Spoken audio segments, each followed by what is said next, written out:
इस दुनिया में अजीब अजीब तरह के मॉन्स्टर्स लोगों पर हमला करते रहते हैं, लेकिन साथ ही इंसानों ने अपने बचाव के लिए हीरो एसोसिएशन नाम की एक संस्था का निर्माण किया है, जहां कई सारे हीरो इन मॉन्स्टर्स को मारकर इंसानों की हिफाजत करते हैं। खैर, एनिमे के स्टार्ट में हमें एक शहर दिखाया जाता है जहां किसी मॉन्स्टर ने आतंक फैला रखा होता है, लेकिन अब तक यहाँ कोई भी हीरो नहीं पहुंचा है और इसने काफी ज्यादा शहर में तबाही भी मचाई हुई है। सर, इस मॉन्स्टर का नाम वैक्सीन मैन है। तभी एक छोटी सी बच्ची को मारने के लिए आगे बढ़ता है। यहीं पर एंट्री होती है हमारे शानदार जानदार एक हीरो की, और वो हीरो उस मॉन्स्टर के अटैक से उस बच्ची को बचा लेता है। आप लोग तो जानते ही होंगे, इन भैया जी का नाम है साइतामा। तभी ये मॉन्स्टर इंसानों के खिलाफ काफी बोरिंग से लेक्चर देता है, और इस लेक्चर से परेशान होकर साइतामा इसके मुंह पर एक मुक्का जड़ देता है, और एक ही मुक्के में इस मॉन्स्टर का काम खल्लास। अब कहानी 3 साल पीछे जाती है, जहाँ हमें साइतामा बताता है कि आखिर वो हीरो बना कैसे। एक दिन साइतामा जब जॉब की तलाश में दर ब दर रोड पर भटक रहा होता है, तभी सामने से उसे एक क्रेब मॉन्स्टर दिखता है। दरअसल इस आदमी ने मॉन्स्टर बनने से पहले काफी क्रेब खाए थे, जिसकी वजह से इसकी आधी बॉडी क्रेब मॉन्स्टर में बदल गई,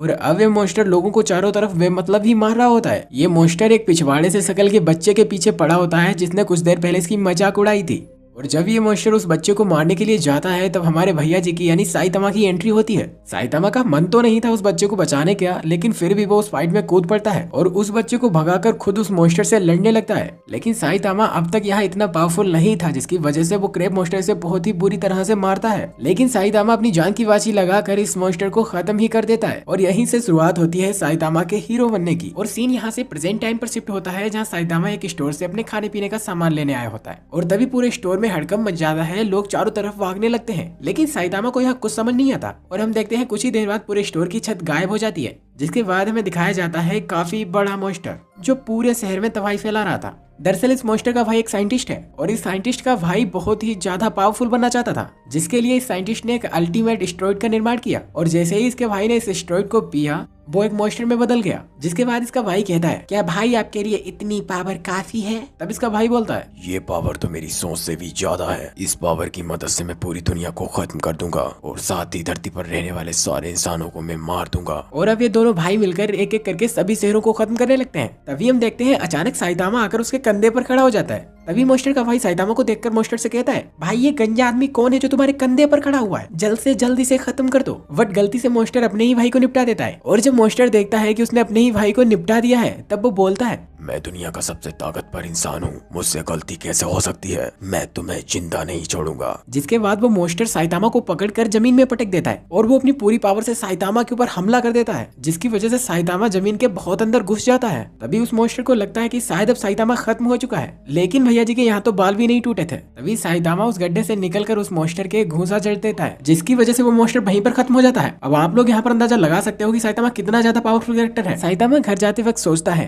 कि हर गुजरते वक्त के साथ मैं इमोशनलेस होता जा रहा हूँ। मुझे दर्द, दुख, खुशी, गुस्सा कुछ भी महसूस नहीं होता। पावर हासिल करने के बदले शायद मैंने कुछ ऐसा खो दिया है जो इंसान के लिए बहुत ही जरूरी होता है। जिसके बाद साइतामा हमें बताता है कि मुझे किसी भी मॉन्स्टर के साथ लड़ने में एक्साइटमेंट फील नहीं होती। और जब रात को साइतामा सो रहा होता है, तब सबटेरिनियंस नाम के मॉन्स्टर साइतामा के ऊपर हमला कर देते हैं। साइतामा उस मॉन्स्टर से लड़ते हुए कहता है कि तुम कौन हो? तब वो मॉन्स्टर साइतामा से कहते हैं, इंसान इस धरती पर रहने के लायक नहीं। हम लोग धरती के नीचे रहते हैं, पर हम लोगों की पॉपुलेशन बढ़ती जा रही है, जिसकी वजह से हम लोगों को धरती के ऊपर रहना होगा, जिसके लिए सभी इंसानों को खत्म करना पड़ेगा। तब साइतामा उन मॉन्स्टर से कहता है, ये जमीन हमारी है और इस जमीन को हम किसी को नहीं लेने देंगे। जिसके बाद साइतामा अपना पंच एक मॉन्स्टर को मारता है, और वहीं पर उस मॉन्स्टर के तीछड़े उड़ जाते हैं। जिसके बाद सभी मॉन्स्टर साइतामा के ऊपर हमला कर देते हैं, और साइतामा अपनी ट्रेनिंग की मदद से उन सभी मॉन्स्टर को बहुत तगड़ी टक्कर देता है, और एक एक करके वहाँ के आधे मॉन्स्टर को साइतामा अकेले खत्म कर देता है। लेकिन तभी वहाँ पर एक बड़ा ब्लास्ट होता है, जिससे उन मॉन्स्टर्स को लगता है कि साइतामा अब खत्म हो चुका है, और तभी साइतामा वापस आकर उन सभी मॉन्स्टर्स को एक एक करके खत्म कर देता है। लेकिन तभी वहाँ पर सबटेरिनियंस का बॉस आ जाता है, जो दिखने में बहुत ही ज्यादा पावरफुल था।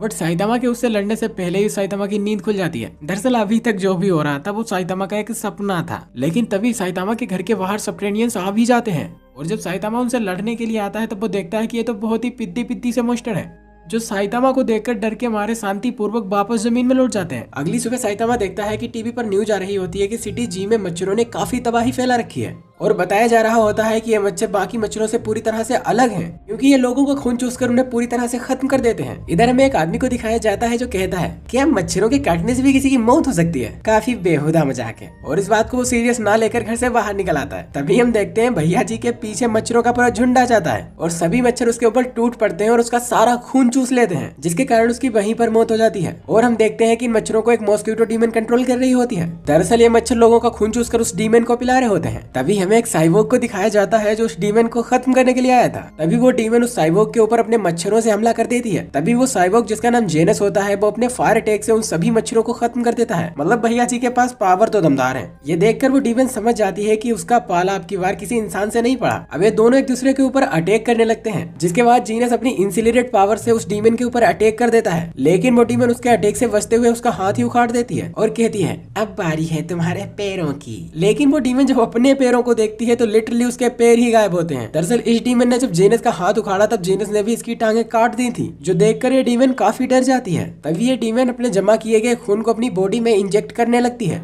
इधर हम देखते हैं साइतामा एक मच्छर के पीछे भागता हुआ आ रहा होता है, जो मच्छर उसे काफी देर से परेशान कर रहा था। अब जेनस उसे देखकर कहता है ये बेवकूफ आदमी कौन है जो यहाँ मरने के लिए आ रहा है। तभी जेनस साइतामा से कहता है कि तुम यहाँ से चले जाओ वरना बेवजह ही मारे जाओगे। तभी हम देखते हैं वो डीमन भी जेनस के ऊपर अटैक कर देती है। तभी जेनस धमाका करके उसके सभी मच्छरों को खत्म कर देता है। तभी जेनस को याद आता है कि वो आदमी भी उसके धमाके से शायद खत्म हो गया होगा, लेकिन साइतामा को वहाँ पर कुछ भी नहीं हुआ होता और ये देखकर जेनस की आंखें फटी की फटी रह जाती हैं। लेकिन तभी वो मॉस्किटो डीमन जो काफी ज्यादा ब्लड लेने की वजह से काफी ज्यादा पावरफुल हो चुकी थी, जो जेनस के ऊपर अटैक कर देती है। अब वो इतनी ज्यादा पावरफुल हो चुकी थी कि जेनस उसे देख भी नहीं पाता। वो डीमन जेनस की बॉडी को आधा आधा करके उसके सभी पार्ट को तोड़ डालती है। यहाँ पर जेनस पूरी तरह से हार चुका था। तब जेनस सोचता है कि इससे जीतना अब इम्पॉसिबल है और वो हार मानकर अपने आप को ब्लास्ट करने की सोच लेता है, जिस ब्लास्ट में शायद उस मॉस्किटो डीमन की भी मौत हो जाएगी। लेकिन तभी साइतामा उस डीमन के एक थप्पड़ मारता है, जिसकी वजह से वो डीमन पूरी तरह से ब्लास्ट हो जाती है और ये देखकर जेनस की मानो हालत खराब हो जाती है। जेनस अपनी टूटी फूटी हालत में साइतामा का नाम पूछता है और साइतामा से कहता है प्लीज मुझे अपना चेला बना लीजिए भैया जी। और साइतामा भी फुल एटीट्यूड में हाँ कर देता है। अगले दिन जेनस साइतामा के घर पहुंच जाता है। साइतामा जेनस को चाय पिलाकर कहता है कि मुझे कोई चेला नहीं चाहिए, लेकिन जेनस तो साइतामा के पीछे ही पड़ जाता है और जेनस अपनी बैक स्टोरी साइतामा को सुनाने लगता है। जेनस बताता है कि जब वो छोटा बच्चा था वो भी एक आम इंसान हुआ करता था, बट उसके घर पर एक साइबोर्ग ने हमला कर दिया और शायद उस साइबोर्ग ने मॉडिफिकेशन फेलियर की वजह से ऐसा किया था। वो अपने पूरे टाउन में अकेला जिंदा बचा था। तभी वो डॉक्टर क्यूसेनो से मिला और डॉक्टर क्यूसेनो ने उसे बचाने के लिए उसके अंदर रोबोटिक बॉडी पार्ट इंस्टॉल कर दिया। जेनस काफी घंटों तक अपनी बैक स्टोरी साइतामा को सुनाता है, जिससे साइतामा इरिटेट हो जाता है और साइतामा हाथ जोड़कर जेनस से चुप रहने के लिए कहता है। तभी जेनस साइतामा से उसे ट्रेनिंग देने के लिए कहता है और साइतामा भी उसके लिए हाँ कर देता है। तभी हम उस साइंटिस्ट को देखते हैं जिसने मॉस्किटो डीमन को बनाया था और जब उस साइंटिस्ट को पता लगता है कि साइतामा ने उसके डीमन को एक ही पंच में खत्म कर दिया है, तब वो अपने डीमन से साइतामा को लाने के लिए कहता है ताकि वो साइतामा की बॉडी पर एक्सपेरिमेंट करके पता लगा सके कि साइतामा इतना ताकतवर क्यों है। वो डीमन साइतामा के घर पर हमला कर देते हैं, जिन्हें साइतामा इजीली खत्म कर देता है। तभी वहाँ पर एक काफी बड़ा साइबोर्ग आ जाता है, जिसे जेनस फाइट करने लगता है। तभी एक लॉयन डीमन साइतामा को देखकर कहता है ये इतना पुरसुकून कैसे हो सकता है, हम जैसे ताकतवर मोस्टर के सामने कुछ भी नहीं, मैं इसकी आंखें निकाल लूंगा। इधर साइतामा लॉयन डीमन से कहता है कि वो अभी उससे माफी मांग ले क्योंकि उसने उसकी छत तोड़ी है। लेकिन उस लॉयन डीमन को उसके ऊपर गुस्सा आ जाता है और अपने पूरी पावर से उसके ऊपर अटैक कर देता है, लेकिन फिर भी वो साइतामा को टच भी नहीं कर पाता। तब साइतामा भी उस लॉयन डीमन के ऊपर अपने नॉर्मल पंच करता है, लेकिन उन नॉर्मल पंचेस की वजह से भी उस लॉयन के तीछड़े उड़ जाते हैं। इधर जेनस ने भी उस साइबोर्ग को हरा दिया होता है। तभी वो साइबोर्ग जेनस से कहता है अभी मेरा साथी लॉयन डीमन आकर तुम्हें मार देगा। तब साइतामा साइबोर्ग को लॉयन डीमन की आंख दिखाकर कहता है क्या तुम इसकी बात कर रहे हो, और ये देखकर साइबोर्ग की फट जाती है। जेनस साइबोर्ग से पूछता है कि तुम्हें किसने भेजा था। साइबोर्ग उस साइंटिस्ट के बारे में बताता है। तब हमें पता चलता है कि वो एक महान साइंटिस्ट हुआ करता था, लेकिन उसका मानना था कि हमें ह्यूमन सिविलाइजेशन की बजाय इंसानों की पैदाइश पर ध्यान देना चाहिए और वो इसी के ऊपर रिसर्च करना चाहता था। लेकिन इसके अलावा कोई भी साइंटिस्ट उससे एग्री नहीं था, जिसके बाद उसने अपनी रिसर्च को सीक्रेटली जारी रखा और वो उस रिसर्च को करते करते बूढ़ा हो गया। और उसकी रिसर्च जब कामयाब हुई तो सबसे पहले उसने अपने आप को जवान बनाया और उसने अपने कई सारे क्लोन बनाए और उसने इंसानों और जानवरों का डीएनए मिक्स करके एक नया क्रिएचर बनाया, जिसके बाद उसने अपनी लैब का नाम ह्यूमन रेवोल्यूशन रखा। तब जेनस साइतामा से कहता है हमें उस पर हमला करना होगा जिससे पहले वो हम पर हमला कर दे। साइतामा जेनस की बात मानकर उसकी लैब की ओर जाने लगता है। तो जेनस कहता है क्या हम लोग अभी जाने वाले हैं। तब साइतामा कहता है हाँ, शाम को मार्केट में सेल लगने वाली है और मैं उस सेल को मिस नहीं कर सकता। अब ये दोनों उसकी लैब पर हमला करने के लिए निकल जाते हैं। इधर साइंटिस्ट को भी पता लग गया था कि साइतामा उसकी लैब की ओर आ रहा है। तब साइंटिस्ट सोचता है अगर साइतामा यहाँ आ गया तो मेरी सारी रिसर्च को बर्बाद कर देगा। अब समय आ गया है, मुझे अपना ट्रम्प कार्ड यूज ही करना होगा। वो अपने क्लोन से कहता है कि अब हमें कार्बेट कंप्यूटर को आजाद ही करना होगा, जो सुनकर उसके क्लोन काफी डर जाते हैं दरअसल इस साइंटिस्ट ने एक बहुत ही खतरनाक मॉन्स्टर को बनाया होता है जिसे साइतामा के खिलाफ लड़ाना चाहता है। इधर साइतामा और जेनस दोनों ही उसकी लैब के पास पहुंच चुके होते हैं। तभी जेनस वहां पर एक बहुत ही बड़ा ब्लास्ट कर देता है जिसकी वजह से उसकी पूरी लैब एक ही बार में उड़ जाती है। जेनस को लगता है कि शायद अब सब कुछ खत्म हो चुका है। तभी साइतामा को वहाँ एक अंडरग्राउंड बेसमेंट दिखता है। साइतामा और जेनस दोनों ही उस बेसमेंट के अंदर चले जाते हैं। तभी हम देख पाते हैं कार्निज काबूटो और साइंटिस्ट दोनों ही उस बेसमेंट में होते हैं। साइंटिस्ट साइतामा का फोटो कार्निज काबूटो को दिखाकर उसे मारने के लिए कहता है, जिसके बाद वो कहता है, इसे मारने के बाद मैं पूरी दुनिया पर राज करूंगा। जिसके बाद वो साइतामा की ओर दौड़ते हुए जाता है। इससे पहले जेनस कुछ कर पाता, कार्निज काबूटो उसे दीवार में मार देता है और जेनस वहीं पर अनकॉन्शियस हो जाता है। अब साइतामा उसे कहता है, अच्छा तो तुम मुझसे लड़ना ही चाहते हो। तब कार्निज काबूटो कहता है, ये जगह हम लोगों के लड़ने के लिए काफी छोटी है, चलो हम लोग एक्सपेरिमेंट रूम में चलते हैं। जिसके बाद ये दोनों एक रूम में चले जाते हैं जो रूम काफी बड़ा होता है। लेकिन तभी जेनस यहाँ पर दोबारा आकर उस मॉन्स्टर के ऊपर अटैक कर देता है। लेकिन उसके अटैक से मॉन्स्टर के ऊपर कोई भी फर्क नहीं पड़ता और जब मॉन्स्टर एक पंच जेनस को मारता है तब जेनस साइतामा की गोद में आ गिरता है।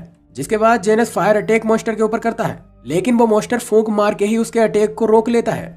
ये देखकर जेनस समझ जाता है कि ये बहुत ही ज्यादा पावरफुल मॉन्स्टर है। इसके बाद कार्निज काबूटो और साइतामा की फाइट स्टार्ट होती है। कार्निज काबूटो स्पीड ऑफ लाइट से साइतामा के पीछे आ जाता है, लेकिन जब वो साइतामा का ऑरा देखता है तब वो साइतामा से फाइट करने से इतना डर जाता है कि उसका पसीना छूट जाता है। तब कार्निज काबूटो कहता है, तुम इतने पावरफुल कैसे हो, मैं तुमसे फाइट ही नहीं कर पा रहा हूँ। तब साइतामा उन्हें अपनी पावर्स का राज बताता है। वो कहता है, मुझे इतना पावरफुल बनने में 3 साल लग गए और तुम्हें भी अगर इतना पावरफुल बनना है तो तुम्हें इस ट्रेनिंग को पूरा ही करना होगा। 100 पुशअप, 100 सिटअप, 100 स्क्वाट और पर डे 10 किलोमीटर रनिंग करना, एक दिन मिस किए बगैर। तब जेनस चिल्ला के कहता है, मास्टर ये फिजूल बातें सुनने के लिए मैं यहाँ नहीं आया, ये नॉर्मल सी एक्सरसाइज है, इससे कोई भी इतना पावरफुल नहीं हो सकता। तब साइतामा कहता है, जेनस चाहे तुम मानो या ना मानो पर मैंने तो इतना ही किया है। और कार्निज काबूटो को साइतामा की बातें बहुत फिजूल लगती हैं, जिससे वह बहुत ही नाराज हो जाता है। तब वह अपने सबसे खतरनाक वर्जन कार्निज मोड में आ जाता है और इस मोड में आने के बाद कार्निज काबूटो लगभग अपने ऊपर 1 हफ्ते तक कंट्रोल नहीं कर सकता। जिसके बाद वो साइतामा को बहुत ही पावरफुल पंच करता है, जिससे साइतामा उड़ता हुआ बहुत ही दूर चला जाता है। और साइतामा सोचता है कि शायद उसे बहुत ही बड़ी गलती हो गई, उसे ऐसा नहीं करना चाहिए था। हमें ऐसा लगता है कि साइतामा उससे डर रहा है और कार्निज काबूटो साइतामा के ऊपर सबसे खतरनाक अटैक करने लगता है। यहाँ पर साइतामा को मौका भी नहीं मिल पा रहा था उसके ऊपर अटैक करने का। जिसके बाद साइतामा कार्निज काबूटो को एक पंच मारता है और साइतामा के एक ही पंच से कार्निज काबूटो के धड़ के तिचड़े उड़ जाते हैं। साइंटिस्ट साइतामा को देखकर कहता है, आखिर ये आदमी इतना ताकतवर कैसे हो सकता है। साइतामा बैठकर वहाँ जोर जोर से चिल्लाने लगता है क्योंकि साइतामा को लग रहा था कि मार्केट में सेल अब पूरी तरह से खत्म हो चुकी होगी। तब जेनस साइतामा को बताता है कि अभी भी हमारे पास 4 घंटे हैं और हम लोग अभी यहाँ से निकले तो सेल तक पहुँच सकते हैं। और ये सुनकर साइतामा खुश हो जाता है और ये दोनों ही मार्केट की ओर भागकर चले जाते हैं। फिलहाल इस एपिसोड को यहीं पर खत्म करते हैं। नेक्स्ट पार्ट देखने के लिए वीडियो को लाइक करके चैनल को सब्सक्राइब कर लीजिए।